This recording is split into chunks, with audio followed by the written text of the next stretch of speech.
ఢిల్లీకు parliament సందర్భంలో వెళ్ళినా 2-3 రోజుల కంటే ఎక్కువ అక్కడ ఉండేవాడు కాదు. శుక్రవారం వస్తే మళ్ళీ హైదరాబాద్కే వచ్చి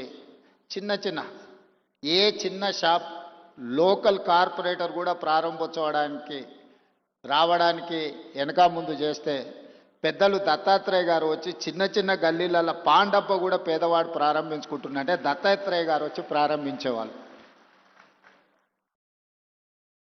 ఇదే నాకు వారితో ఉన్న 40 సంవత్సరాల అనుబంధంలో 40 సంవత్సరాల నుంచి దత్తాత్రేయ గారిని చాలా దగ్గరగా నేను వారిని చూస్తున్నా.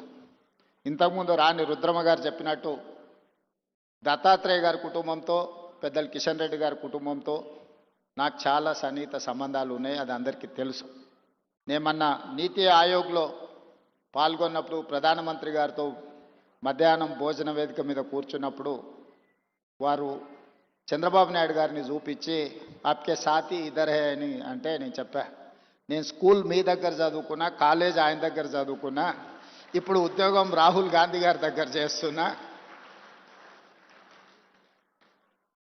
సో నాకు మీ దాంట్లో కూడా అందరితో పరిచయం ఉందని, ముఖ్యంగా ఈ వేదిక మీద ఉన్న ఇంతకుముందు శ్రీనివాస్ వర్మ గారు చెప్పిన భారతీయ జనతా పార్టీ రాష్ట్ర అధ్యక్షుల గురించి.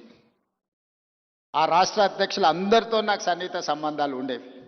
ఇప్పుడు సరే రాజకీయంగా భిన్న ప్రయాణం, కానీ వ్యక్తిగత సంబంధాలలో ఎప్పుడూ లోపం కానీ ఎప్పుడూ ఆ సంబంధాల విషయంలో దాచిపెట్టాలన్న ఆలోచన కానీ చేయలేదు. ఎందుకు అంటే వారందరితో నాకున్న ప్రత్యేకమైన అనుబంధం.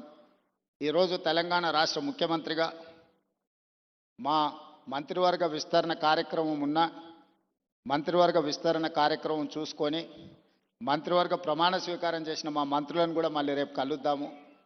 నాకు గవర్నర్ గారికి ఇద్దరికీ దత్తాత్రేయ గారి పుస్తకావిష్కరణ కార్యక్రమం ఉన్నది, అక్కడికి వెళ్ళాల్సిందే అని చెప్పి సరాసరి గవర్నర్ భవన్ నుంచి గవర్నర్ దత్తాత్రేయ గారి పుస్తకావిష్కరణకు రావడం జరిగింది.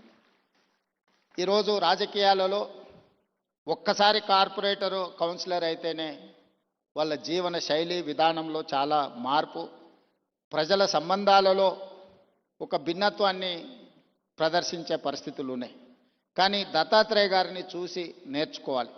అజాతశత్రువు అనే పదాన్ని మనం పుస్తకాలలోనే చదువుకుంటాం, కానీ బండారు దత్తాత్రేయ గారిని చూసినప్పుడు ఆ పదము 100% వారికి సరిపోతుంది. జాతీయ రాజకీయాలలో అటల్ బిహారీ వాజ్పేయి గారికి ఉన్న గౌరవం రాష్ట్ర స్థాయి రాజకీయాలలో బండారు దత్తాత్రేయ గారికి ఉంది అని చెప్పి మనం ఈరోజు గుర్తు చేసుకోవచ్చు. అటల్ బిహారీ వాజ్పేయి గారు ప్రతిపక్షంలో ఉన్న, ప్రధానమంత్రిగా ఉన్న, పార్లమెంట్ సభ్యుడిగా ఉన్న, ఎన్నికల్లో ఓడిపోయినప్పుడు కూడా అటల్ బిహారీ వాజ్పేయి గారి గౌరవం ఎప్పుడూ తగ్గలేదు. పదవులతో వారి గౌరవం పెరగడం, పదవి లేకపోతే వారి గౌరవం తగ్గడం ఏమాత్రం లేదు అని అటల్ బిహారీ వాజ్పేయి గారిని మనం ఏ విధంగా అయితే అనుకుంటామో అదే విధమైన పోలిక పెద్దలు బండారు దత్తాత్రేయ గారికి ఉన్నది. వారు పార్లమెంట్ సభ్యుడిగా ఉన్నా లేకపోయినా, కేంద్ర మంత్రిగా ఉన్నా లేకపోయినా, గవర్నర్గా ఉన్నా లేకపోయినా, ఈ తెలంగాణ రాష్ట్రంలో ముఖ్యంగా ఈ జంట నగరాలలో బండారు దత్తాత్రేయ గారిని గౌరవించని రాజకీయ నాయకుడే లేడు. ఏ పార్టీ అయినా అయి ఉండొచ్చు.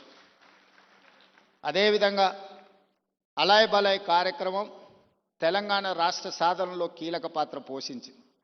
నాకు తెలిసి 19 సంవత్సరాల నుంచి బండారు దత్తాత్రేయ గారు నిర్వహించే అలాయ్ బలాయ్ కార్యక్రమం తెలంగాణ ఉద్యమానికి ఒక స్ఫూర్తిగా పనిచేసింది. రాజకీయాలలో ఇతర అంశాలలో భిన్నాభిప్రాయాలు ఉండేవాళ్ళు ఒక వేదిక మీదకి ఎప్పుడైనా అరుదుగా కనిపిస్తారంటే అది దత్తాత్రేయ గారు నిర్వహించే అలాయ్ బలాయ్ కార్యక్రమంలో కనిపించేది. ఈరోజు వారి పుస్తకావిష్కరణలో ఈరోజు ఇంతమంది గవర్నర్లను ఒక వేదిక మీద నేను ఎప్పుడు చూడలే. ఈరోజు గవర్నర్స్ పరేడ్ లాగా ఉన్నది ఈ వేదిక. అంటే వ్యక్తిగతంగా వారితోనున్న అనుబంధంతోనే వీళ్ళందరూ ఇక్కడికి రావడం జరిగింది. తెలంగాణ రాష్ట్ర ప్రభుత్వంలో కాంగ్రెస్లో ఉన్న మంత్రివర్గం మొత్తం ఇక్కడనే ఉంది. మంత్రివర్గ సమావేశం నేను ఇక్కడనే పెట్టుకోవచ్చు అన్నట్టుగా ఉంది. ఎందుకంటే ఎవరు కూడా దత్తాత్రేయ గారిని భారతీయ జనతా పార్టీ నాయకుడనో లేకపోతే భారతీయ జనతా పార్టీ కార్యక్రమానికి పోతున్న భావన లేదు. ఒక మర్యాద కలిగిన రాజకీయ నాయకుడి కార్యక్రమానికి వెళ్తున్నామని చెప్పి ఈరోజు అందరి వేదిక మీద కనిపించడం జరిగింది. ఏది ఏమైనా వారి ఆత్మకథను, వారి జీవన శైలిని, విధానాన్ని నూతనంగా రాజకీయాలలోకి రావాలనుకున్న వాళ్ళు పరిశీలించవలసిన అవసరం ఉన్నది, నేర్చుకోవాల్సింది చాలా ఉన్నది. మేమందరం, నేనైతే మొదటి నుంచి వారిని దగ్గరగా గమనిస్తున్నా. హైదరాబాదులో పి జనార్దన్ రెడ్డి గారు, బండారు దత్తాత్రేయ గారు పేదల గుండెల్లో చిరస్థాయిగా ఉంటారు. ఎవరికి ఏ కష్టం వచ్చినా, ఎవరికి ఏ బాధ ఉన్నా అది తీరుతుందో తీరదో తెలియదు, కానీ కష్టం వచ్చినప్పుడు వాళ్ళకు గుర్తొచ్చే నాయకులు ఇద్దరి జంట నగరాలలో, ఒకరి పి జనార్దన్ రెడ్డి అయితే, రెండు బండారు దత్తాత్రేయ గారు. మేము వెళ్ళి చెప్పుకోవచ్చు, మేము కలవచ్చు, మేము ఎప్పుడు వెళ్ళినా నాయకుడు కలుస్తాడు, మా సమస్య వింటాడు, అధికారులకు ఫోన్ చేస్తాడు. ఇంకొక విషయం కూడా తెలియాలి, ఈ కాలంలో ఒక్క లెటర్ మీద సంతకం పెట్టి ఇవ్వాలి అంటే నాయకులు భయపడే పరిస్థితులు. కానీ ఆనాడు దత్తాత్రేయ గారు వందలాది లెటర్లు తిరుపతి దర్శనానికి సంతకాలు పెట్టి మా అందరికి ఇచ్చేటోడు. ఎప్పుడు మా దగ్గర పుస్తకాలు ఎలాగూ ఉండేటి. దత్తాత్రేయ గారు ఎంపీగా సంతకం పెట్టి, రైల్వే రిజర్వేషన్ కూడా, ఇప్పుడంటే విమానాలు వచ్చినాయి, కార్లు వచ్చినాయి, ఒకప్పుడు రైల్వే రిజర్వేషన్ అనేది కూడా చాలా ముఖ్యం. దత్తాత్రేయ గారు పుస్తకాల కొద్దీ ఆయన లెటరేట్స్ మీద సంతకాలు పెట్టి, రైల్వే కూపన్లకు కూడా వారు సంతకాలు పెట్టించేటోళ్ళు. అదేవిధంగా ఒకప్పుడు టెలిఫోన్ కనెక్షన్కి కూడా చాలా విలువ ఉండేది, గ్యాస్ సిలిండర్కి చాలా ప్రాధాన్యత ఉండేది. ఇవన్నీ కూడా వచ్చినెంబడే కార్యకర్తలకు రాసి ఇచ్చేసి అన్నీ పంచిపెట్టేసి బాధ్యత తీరినట్టుగా వివరించేవాడు బండారు దత్తాత్రేయ గారు. ఇప్పుడు వాటికి ప్రాధాన్యత లేకపోయి ఉండొచ్చు, కానీ ఆ రోజుల్లో వాటికి చాలా ప్రాధాన్యత ఉండేది. కానీ వారు ఏ రోజు కూడా కార్పొరేట్ బిజినెస్ వాళ్ళకి ఇవ్వలే, సామాన్యమైన కార్యకర్తలకు ఇచ్చేటోడు బండారు దత్తాత్రేయ గారు. లిస్టు రాసుకొని మొదటి నుంచే పార్టీలు ఎవరున్నారు, లేకపోతే ఆర్గనైజేషన్లో, సంఘంలో కానీ స్వయం సేవక సంఘ కార్యకర్తలు ఎవరైనా మొదటి నుంచే సంఘాన్ని నమ్ముకొని ఉన్నవాళ్ళు ఎవరున్నారు, ఇట్లా ఒక్కరొక్కరిని వారు గుర్తుపెట్టుకొని రాసుకొని వచ్చిన కూపన్లను వాళ్లకు ఇచ్చి పిలిచి ఇచ్చేవాడు. సో ఇది ఈనాటి నాయకులు చాలామంది కొత్త తరం రాజకీయాలకు రావాలనుకున్న వాళ్ళు గుర్తుపెట్టుకొని నేర్చుకోవాల్సిన అంశము. దత్తాత్రేయ గారు ఆదర్శనీయులు.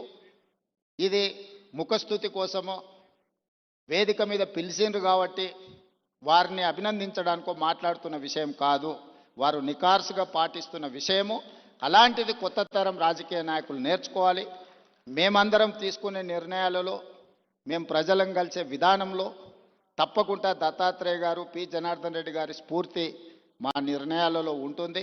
ముఖ్యంగా జంట నగరాలలో ఈరోజు ఆ స్థాయికి ఎదగాల్సిన అవసరం ఉన్నది నాయకులు. ఈరోజు ఆ లోపం కొట్టొచ్చినట్టుగా జంట నగరాలలో కనిపిస్తుంది. ఈరోజు ఎవరికైనా సమస్య వస్తే జంట నగరాలలో ఆ స్థాయిలో పీజేఆర్ లేకపోతే దత్తాత్రేయ గారి స్థాయిలో ప్రజలకు అందుబాటులో ఉండే నాయకత్వం తగ్గుతూ వస్తున్నది. ఈ జంట నగరాలలో ఉండే నాయకులు ఇంకా కష్టపడాలి, వాళ్ళందరూ కష్టపడతారని, ఏదైనా మా దృష్టికి వచ్చిన అంశాలను తప్పకుండా పరిష్కరించే వాటిని పరిష్కరిస్తాం, సహకరిస్తాం. అదేవిధంగా పెద్దలు కిషన్ రెడ్డి గారితో నాకున్న ప్రత్యేకమైన అనుబంధం